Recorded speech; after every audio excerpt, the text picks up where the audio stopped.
Ne tɔgɔ Mamudu Wolegem ka bɔ Douanza. Bisimila usine nin tɔgɔ Ileri Alhaji Nu Wolegem. O de ye usine tɔgɔ ye. Usine bɛ kɔɔrikoro de yɛlɛma k'a kɛ torto ye n'o ye bagan dumuni ani tulu. An b'o o baara fila de k'a la. Awɔ. Baara ni hakilina an yɛrɛ de début an yɛrɛ ye commerçant ye. Wa an ka baara de ye ka se ka an ka baara de torto feere ye. Bon o torto feere ni o hakilina de nana n'a ye sɔnni an ka sanni feere kɛ an yɛrɛ ka se ka produit an yɛrɛ ye ka tila k'a feere an yɛrɛ ye quoi. Bon hakilina de nana ni usine créer ye. Wa an ni bagan maralaw bɛ baara kɛ ɲɔgɔn fɛ parce que olu b'a san an bolo ka taa kɛ an boucher ye ka misi lakilɔ ka taa feere dɔw fana b'a san an bolo ka taa misi la dumuni n'a ye u bɛ nɔnɔ b'a la u bɛ nɔnɔ feere. An bɛ tulu mun dilan nin an ka tulu da ka nɔgɔn ka tɛmɛ mun bɛ bɔ kɔfɛ ka na mun bɛ bɔ kɔfɛ o ka gɛlɛn ka tɛmɛ an ta nin kan k'a mɛn an ta nin ka ɲi kojugu. An ta ni Mali yɛrɛ kɔnɔla tɛ an ka tulu nin bɛ feere formation de kɔnɔ k'a mɛn Mali kɔnɔla la a bɛ feere n'importe où n'importe comment. Ça veut dire que gouvernement de kan ka o jɔyɔrɔ k'an dɛmɛ pour que an ka tulu nin bɛ se ka valeur sɔrɔ cogoya min na. Bon mɔgɔ min bɛ baara kɛ yan a ka ca a bɛ taa plus de 60 et quelques. Hali ni yɛrɛ jiginna kɔnɔla la musow bɛ bidonko la yen. E ma muso ninnu ye yan fɛ voilà musow b'a la bon dɔw fana bɛ bureau fana kɔnɔ yen. N'i y'o fɔ dɔrɔn n'i y'a mɛn Mali faama ani sɛnɛkɛla a bɛɛ bɛ faama ninnu de bolo. Ni faama ninnu n'u yɛrɛ bila en place ka ɲɛ dɔrɔn sɛnɛkɛlaw sago t'a la olu fana bɛ baara ɲuman kɛ. Munna parce que n'i y'a mɛn jamana o ye gouvernement de ye. Gouvernement de kan ka bɛɛ dɛmɛ ka sɛnɛkɛlaw dɛmɛ minnu bɛ gɛrɛ ni minnu bɛ kɔɔri sɛnɛ olu kɔɔri ni sɛnɛnen kɔfɛ a nafa bɛ tila ka se usine tigiw ma a nafa bɛ tila ka se sɛnɛkɛlaw ma a nafa bɛ se gouvernement ma. O tuma a bɛɛ o ye gouvernement ka baara de ye. Gouvernement de kan k'i sigi k'an bɛɛ lajɛlen dɛmɛ. K'an dɛmɛ o ye mun ye sɛnɛkɛla ninnu kɔɔri bɛ se ka dan cogoya mun na u ko o waati préféré pour que u k'a dan joona a ka se ka wuli ka bɛn n'a tuma ye gɛrɛni ka se ka sɔrɔ a la. O ye premier choix ye. N'o kɛra sɛnɛkɛlaw ka engrais ko a n'u ka fɛn ninnu bɛɛ gouvernement de kan k'a bɛɛ nɔgɔya olu bolo. O kɔfɛ fana an fana bɛ gɛrɛni sɔrɔ gouvernement de bolo. Ale fana bɛ se ka nɔgɔya da mun d'an ma pour que an fana k'a sɔrɔ gouvernement bolo nɔgɔya la. I y'a faamu gouvernement fana kan k'o ɲɛɲini k'a di an fana ma nɔgɔya la. O de kama ne ko a bɛɛ bɛ gouvernement de bolo. I hakili bɛ yɛlɛn ka se yɔrɔ min na an b'a fɛ a ka tɛmɛ o yɛrɛ kan. O ka d'an ye kojugu. Ça veut dire que an fana bɛ walidenw de ta baara la. An b'a fɛ an bɛ baara mun kɛ nin walidenw k'u nafa sɔrɔ a la an yɛrɛ ka nafa sɔrɔ a la. Ni baarakɛla b'i bolo san 5 depuis a kelen don f'a ye muso furu f'a ye denw sɔrɔ n'a fɔra sara di bɛɛ bɛ bɔ yan o fana an ka kunkɔrɔta don k'a mɛn o tɛ se ka ɲɛ fo gouvernement k'an dɛmɛ an fana an ka se k'u dɛmɛ quoi. Bon an kɔni par jour la an bɛ 100 tonnes de kɛ en 24 heures kɔnɔ. Bon tuma n'a tigi nana n'a tigi mago bɛ mun na i y'a faamu an b'an sigi k'a jate i mago bɛ tonnage mun na an bɛ se ka production kɛ ka bɛn nin don hakɛ ma an b'a fiyɛ. Abdoulaye Mamadou Meiga, je suis le chef de personnel au niveau de l'Ileri Alhaji Nu Wolegem à Koutiala, quartier Ntokonasso. Ah, mais ainsi, effectivement, l'usine Ileri Alhaji Nu Diallo a été créée, a commencé ses activités en 2019.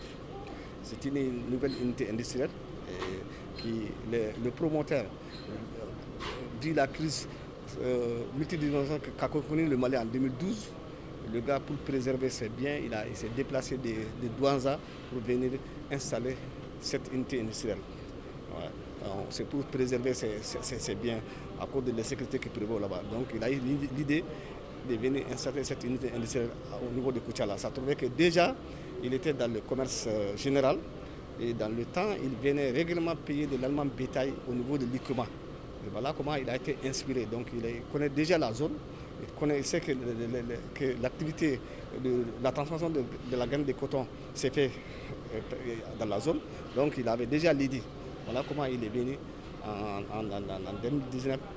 Il a commencé les travaux d'implantation de l'usine courant 2016, 2017, 2018 et en 2019, le 15 janvier 2019, les activités proprement dites de l'usine ont démarré. Les premiers hectares qui profitent, on peut dire, c'est le secteur élevage.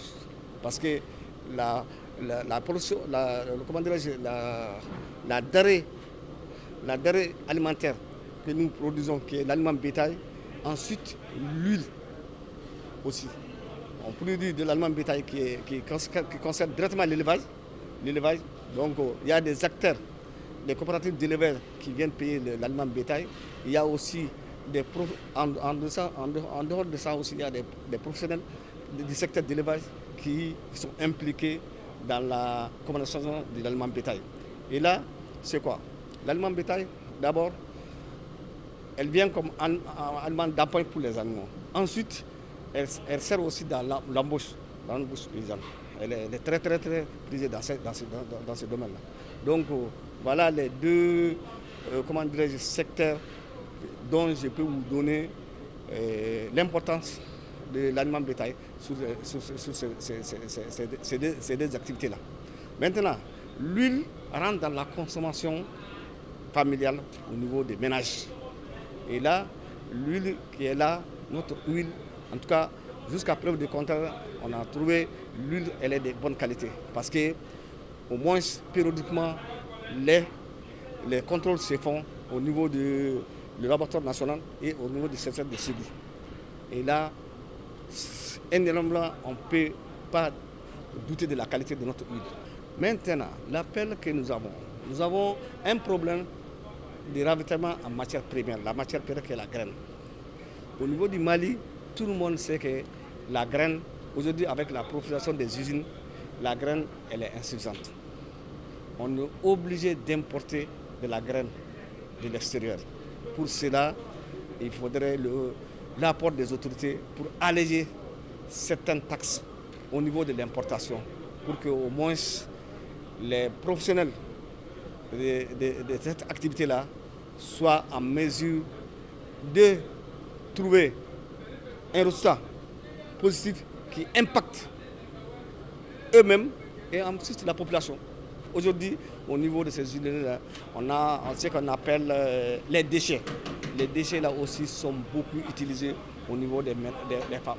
Les femmes utilisent les déchets pour faire du savon indigène qui aujourd'hui, on le sait, ce savon-là est déversé dans tous les marchés.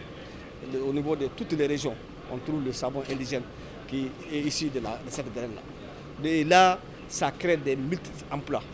Aujourd'hui, les femmes, au niveau de la région de Koutiala, là, aujourd'hui, les femmes, vraiment, elles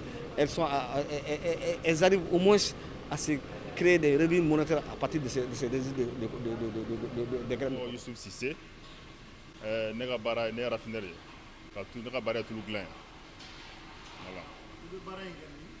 Ni baara in kɛ ICO yen nɔ ileri couturier El Hadji Nuhu Walagem.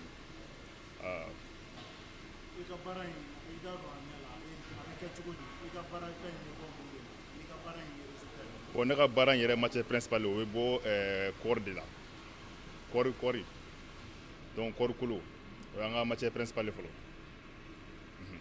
Kɔɔri kolo bɛ kɛ tulu ye cogo di.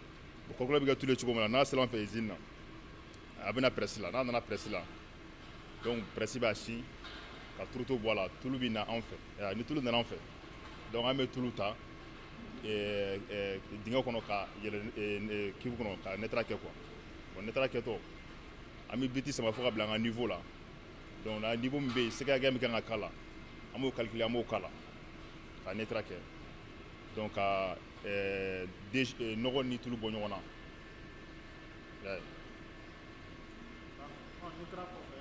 bon netara kɔfɛ pati mana bɔ ka ban an bɛ tulu bila lavage la n'a b'a fɔ ko cuve de lavage an bɛ tulu bila o kɔnɔ ka tulu ko tulu bɛ ko k'a ko fo k'a jɛ chaque fois n'an bɛ tulu ko an b'a ta an b'a lajɛ k'a jɛ fo ka couleur kɛ jaune clair donc n'a ye jaune clair d'a ma donc produit dɔw fana bɛ yen an b'o kɛ tulu la a jɛlen kɔfɛ pour que sɛgɛ minnu kɛla la k'o sɛgɛ n'o ye fɛnw faga ka bɔ a la.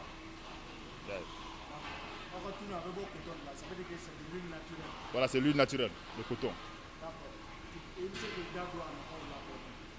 Bon, kɔɔri filɛ kɔɔri nafa ka bon fɛn caman bɛ yen a bɛ bɔ kɔɔri yɛrɛ la mais anw fɛ yan nɔ an bɛ fɛn fɔlɔ min don a la an bɛ tulu dunta de bɔ a la sinon o kɔfɛ tulu in a bɛ kɛ mayonnaise ye est-ce que a faamu a bɛ kɛ beurre ye a bɛ se ka kɛ comment dirais-je la fɛn dɔ bɛ yen a bɛ kɛ biscuit kɔnɔ i b'a fɔ beurre nin dɔ tulu min k'o ye et cetera mais o tɛ anw fɛ yan nɔ an bɛ min bɔ dɔrɔn an bɛ a tulu de bɔ k'a ɲɛ o dun ta ye o tɔ ninnu o matériel t'an bolo ya tulu in dunni a bɛ mun nafa lase adamaden yɛrɛ ma.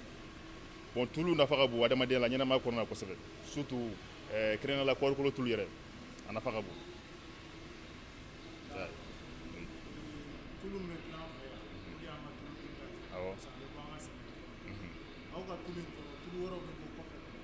Awɔ. e bɛ mun de fɔ maliyɛnw ye walasa u ka fɛn dilanni yɛrɛ k'a kɔfɛ fɛn ninnu. Bon ne bɛ min fɔ maliyɛnw ye kɛrɛnkɛrɛnnenya la c'est à dire pour que an ka jamana ka développer fɛn min bɛ bɔ an yɛrɛ fɛ yan nɔ an ka cɛsiri o la an ka cɛsiri o fɛn ninnu baara kɛli fɛ sɛnɛkɛlaw ka encourager u ka kɔɔri sɛnɛ n'a sera a dilanyɔrɔ fana na tulu ka bɔ donc fɛn min bɛ dilan an fɛ n'an y'a dun n'an ka jamana ka développer fɛn min bɛ bɔ an fɛ n'an t'o fɛn ninnu san est-ce que an bɛ se ka développer chaque fois fɛn de bɛ bɔ extérieur la ka na an ka jamana kɔnɔ donc alors que min bɛ an yɛrɛ fɛ yan nɔ an ka o don ba la k'a dɔn k'a fɔ ka valeur d'a ma walasa mɔgɔ wɛrɛw bɛ se ka bɔ jamana kɔfɛ ka na an ka fɛn san an ka jamana kɔnɔ cogo min na là an bɛ maliyɛn bɛ lafiya est-ce que a faamu bon ne ni baarakɛɲɔgɔn cɛ yan nɔ usine kɔnɔ yan bɛn b'an ni ɲɔgɔn cɛ fɛn o fɛn bɛ yen n'a nana baara kun kan n'a bɛ ɲɛ cogo min na an b'a yira ɲɔgɔn na bɛɛ bɛ hakilina di bon ne hali ne yɛrɛ min ye ni ne hakilina di n'a ma ɲi ni dɔ hakilina n'o kɛ an b'o ta pour que baara ka ɲɛ an bolo parce que an bɛ fɛn min dilan n'o ye tulu ye ka bɔ fɛn dɔ don a bɛ don adamaden kɔnɔ est-ce que a faamu donc fɛn min don mɔgɔnifin kɔnɔ